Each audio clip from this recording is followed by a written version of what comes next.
회사를 통째로 잃었습니다. 그것도 자기가 회사 주인이라고 철석같이 믿고 있던 사람들이 말이죠. 한 남자가 갑자기 세상을 떠났고 그가 남긴 회사를 두고 두 집단이 정면으로 충돌했습니다. 양쪽 다 외쳤습니다. 이 회사는 내 거라고. 그런데 대법원은 전혀 다른 답을 내놓았습니다. 양쪽 다 주주가 아니라고.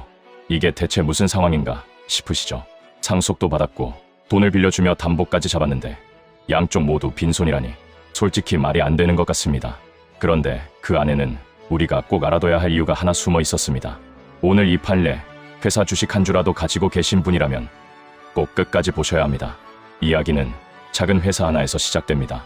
부동산 개발을 하던 주식회사였는데요. 이 회사의 주식은 단 두 주주가 정확히 절반씩 나눠 가지고 있었습니다. 한쪽은 회사를 이끌던 한 남자, 다른 한쪽은 그와 함께한 또 다른 회사였습니다. 각각 50주씩, 합쳐서 100주. 여기까지는 어디서나 볼 수 있는 평범한 동업회사였습니다. 문제는 이 회사가 큰 부동산 하나를 사들이면서 시작됐습니다. 수원에 있는 한 대형 건물의 7층 전체, 넓이만 400평이 넘는 큰 상가였습니다. 매매 대금은 무려 14억 9천만 원.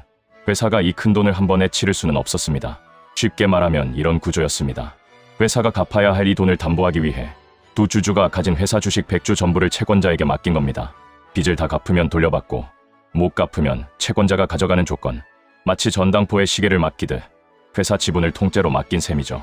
그리고 회사를 이끌던 그 남자는 이 서류에 도장을 찍으면서 이게 훗날 가족의 발목을 잡게 될 줄은 전혀 몰랐습니다.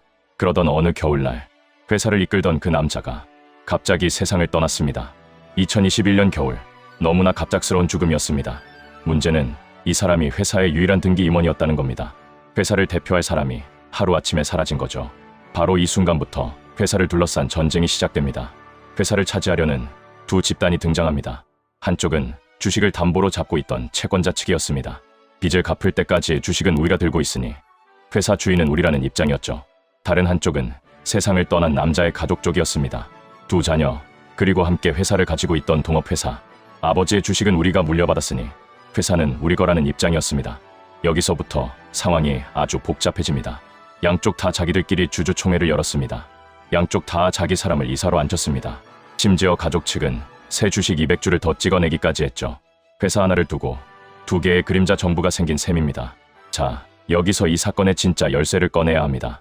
바로 명의개설하는 절차입니다. 이름이 좀 어렵죠. 쉽게 풀어드릴게요. 회사에는 주주 명부라는 게 있습니다.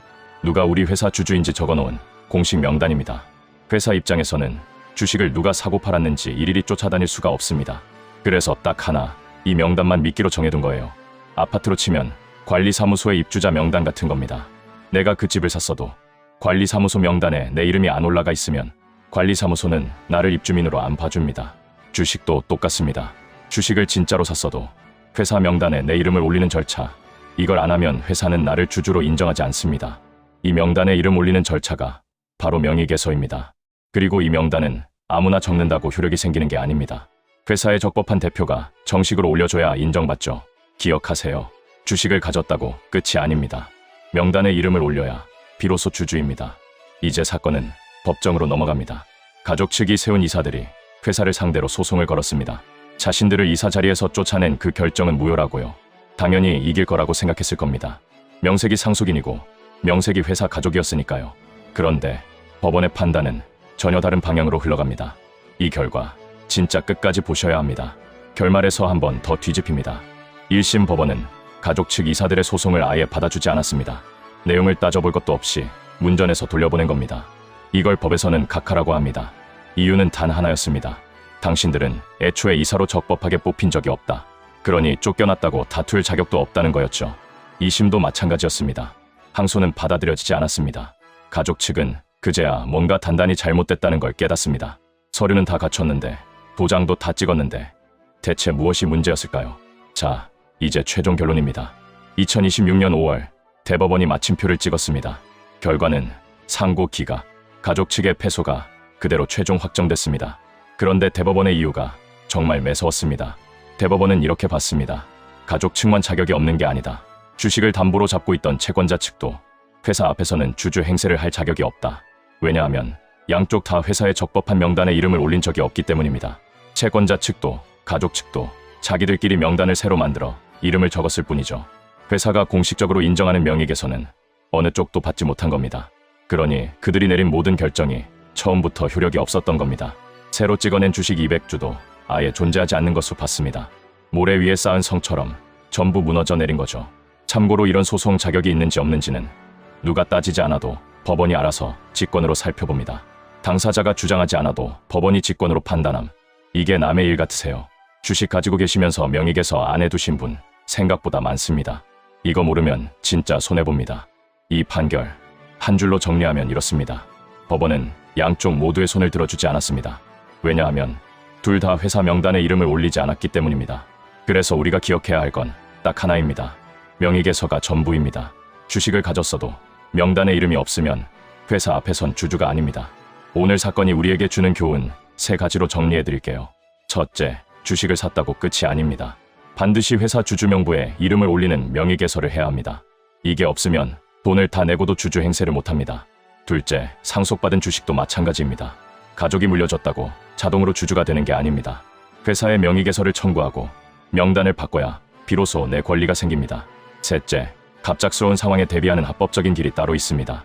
이 사건처럼 회사 대표가 갑자기 사라져도 법원에 임시 이사를 세워달라고 요청하는 정식 절차가 있었습니다. 편법으로 회의부터 10개 아니라 정해진 길을 밟았어야 했던 거죠. 재판이 모두 끝난 날 양쪽 모두 회사를 손에 쥐지 못했습니다. 서류는 그렇게나 많았는데 정작 가장 기본인 명단 한 줄이 비어 있었습니다. 여러분은 어떻게 생각하세요? 주식을 가졌으면 당연히 주주여야 한다고 보시나요? 아니면 명단이 먼저라고 보시나요? 댓글로 생각 남겨주세요. 다음 편에서도 일상생활에 밀접한 민사 분쟁을 가져오겠습니다. 오늘보다 더 가까운 우리 집안 이야기일 수 있는 사건입니다. 이런 생활 속 판례, 모르면 손해보는 이야기들 계속 받아보고 싶으시면 구독과 알림, 설정 한번 눌러주세요. 오늘의 한 줄, 주식은 가지는 게 아니라 명단에 올리는 겁니다. 오늘 내용이 좀 복잡하게 느껴지셨을 수도 있어요. 그래도 핵심은 딱 하나, 명의개서였습니다.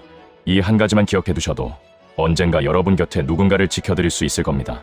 다음 영상에서 더 쉽고 단단한 이야기로 다시 찾아뵙겠습니다.